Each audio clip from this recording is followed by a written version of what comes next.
Chapter 1: Heart of the Stars. Captain Olivia Reed stood on the bridge of the spaceship Stellaris, staring at the holographic map in front of her. The expedition was traveling on the edge of an unknown star system. "Dr. Azur, what do your readings show?" Olivia asked, not taking her eyes off the map. Astrophysicist Dr. Azur leaned over his console. "Interesting. There are signs of life on the third planet. Its atmospheric composition is similar to Earth's." Olivia's heart quickened.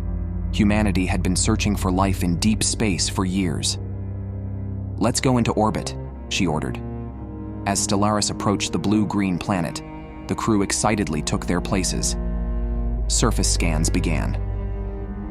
"It's incredible," whispered Dr. Elena Costa, an ecobiologist. "There are huge structures on the surface. It's a civilization." Olivia couldn't take her eyes off the giant screen. Huge structures and crystal towers appeared on the surface, looking like ancient pyramids. "Prepare the landing team," Olivia said. "I'm coming with you." Hours later, Olivia, Dr. Azur, Dr. Costa, and Marcus Chen, the head of security, landed on the planet's surface. Around them lay the ruins of an ancient city, half destroyed.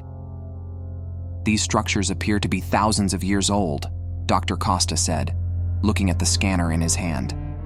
"But I'm still getting active energy readings." As the team moved forward, Marcus suddenly stopped. "Captain, I see movement." They all froze. From the rubble, beings appeared, human-like, but taller and slender, with silvery skin. Olivia stepped forward, raising her hands in a peace sign. "We are friends," she said slowly. One of the aliens approached, his eyes shining with curiosity. "Welcome, children of distant stars," he said in perfect English. The team looked at each other in surprise. Dr. Azur stepped forward. How do you understand us?" The alien smiled. "We Lyran have the ability to read minds. We learned your language from your thoughts." The Lyran led the team to a large structure that looked like an ancient temple. Once inside, Olivia and her team held their breath at what they saw. The walls were covered with frescoes showing humans and Lyran together. This is impossible," Dr. Costa whispered. The leader of the Lyran, Zara, stepped forward. "Let me tell you a story," she said. "A long time ago, there were two species in our galaxy, our ancestors and yours. They were deeply in love with each other." Zara held out her hand towards a fresco. The fresco came alive, transformed into a holographic image, a Lyran and a human, holding hands, looking up at the stars. "But a great catastrophe has come," Zara continued. "A galactic storm separated our species. Your ancestors drifted to Earth, ours here." Dr. Azur murmured, his eyes on the holographic images. "This turns all the theories about the origin of humanity upside down." Olivia turned to Zara. "What about now? Why were you waiting for us?" Zara's eyes grew sad. "Because there was a prophecy. One day the children of the stars would return, and the separated lovers would meet again." This explanation touched the team deeply. Olivia felt strangely connected to this alien world. Her eyes unconsciously drifted to Dr. Azur, and she saw him looking at her. As the days passed, the team explored the Lyran city. Each new discovery revealed the depth of the bond between humanity and the Lyran. Ancient songs sounded like love songs on Earth. The legends had parallels with stories from humanity's mythology. One evening, Olivia was sitting on a hill outside the city, looking up at the double moon sky. Dr. Azur came up to her. "I've been thinking," Azur said, "maybe this isn't just a coincidence. Maybe we are part of something." Olivia looked at him. The twinkle in Azur's eyes reflected the stars. "What do you mean?" Azur put his hand on Olivia's. "What I've been feeling for you these last few days. It's not just me, is it?" Olivia's heart sped up. Yes, she felt it too. From day one, she and Azur had been drawn to each other in a way she couldn't explain. "No," she whispered. "It's not just you." Just then, a bright streak of light appeared in the sky. A meteor shower had begun. As Olivia and Azur held hands and watched this cosmic spectacle, they imagined their ancestors thousands of years ago doing the same thing. The next day, Dr. Costa excitedly called the team together. "I've made an incredible discovery," he said. "There are similarities between the Lyran DNA and ours. But there's more. Some genes that are not active in our DNA are active in theirs." Marcus frowned. "What does that mean?" "It means," Elena explained, "that if these genes become active in us, we could gain abilities that Lyran have, such as telepathy." This explanation stunned the team. Was humanity entering a new phase of its evolution? Zara and the other Lyrans greeted this discovery with great excitement. "This is the fulfillment of prophecy," Zara said. "The two species are coming together again." But this discovery also raised new questions. Was humanity ready for this change? What would happen if those on Earth found out? Olivia faced a difficult decision. Should she communicate this information to Earth or keep it secret? One night, while talking to Zara in the ancient temple, Olivia opened up. "I'm scared," she said. "If this information falls into the wrong hands, it could become a weapon." Zara nodded in understanding. Every power is a double-edged sword. It's how we use it that matters. Just then, the frescoes on the temple walls came to life again. This time, they showed scenes from the future. Humans and Lyran exploring new worlds, side by side in spaceships. Across the galaxy, the two species lived, worked, and loved together. Is this the future?" asked Olivia, tears welling in her eyes. Zara smiled. "It is a future that can happen. But for it to happen, we must take bold steps." Olivia made her decision. She would return to Earth and share this discovery. But first, with the help of her team and the Lyran, she would devise a plan to prepare humanity for this great change. On the last day, as the team prepared to return to Stellaris, Olivia and Azur stood in the large square in the center of the Lyran city. Around them, hundreds of Lyran had gathered. Zara stepped forward, holding a crystal object in her hand. "This is the most precious treasure of our ancestors," she said. "It contains all the knowledge of the shared history of our two species. We entrust it to you." Olivia took the crystal and locked eyes with Azur. They were both thinking the same thing. This was not just an exploration mission, but a homecoming.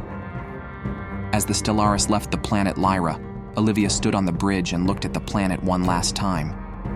Her heart filled with sadness for what she had left behind, but also with excitement for the adventure ahead. "Set course for Earth," she ordered. "We are going home. But this time, not just us. We're taking the story and hope of an entire galaxy with us."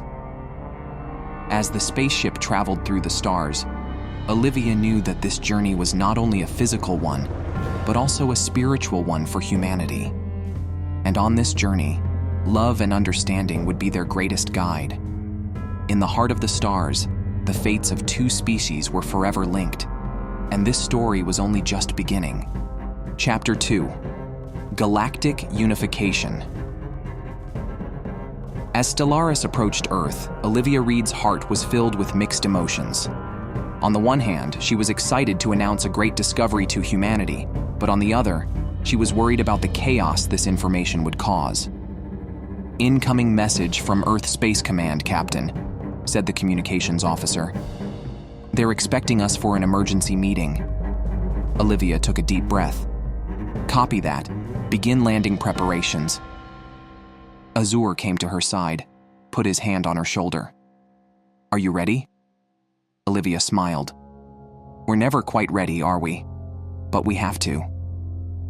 When Stellaris landed at the Earth spaceport, the crew was surprised by the crowd waiting for them. Not only dignitaries, but also the world's press. Olivia and her team were ushered into a large conference room. World leaders, scientists, and media representatives filled the hall. The Secretary General of the United Nations stepped forward. "Captain Reed, what is this groundbreaking discovery you mentioned in your report? The whole world is eagerly awaiting it." Olivia took a deep breath and took out the crystal she had taken from the Lyran. "Ladies and gentlemen, I will show you the true origin and potential of humanity." As the crystal activated, the hall was filled with holographic images. The shared history of humans and Lyran, the galactic catastrophe and separation, came alive before everyone's eyes. The hall fell silent in shock. Then, a murmur began to rise. Questions, arguments, objections. "This is impossible. Is our whole history a lie? What if it's a trap?" Olivia raised her hand. "I understand. This information has shaken us all. But this is just the beginning. Our genetic link to the Lyrans offers us incredible opportunities." Dr. Costa stepped forward and showed the DNA analysis. He explained how people's dormant genes could be activated and the potential consequences. The debate went on for days.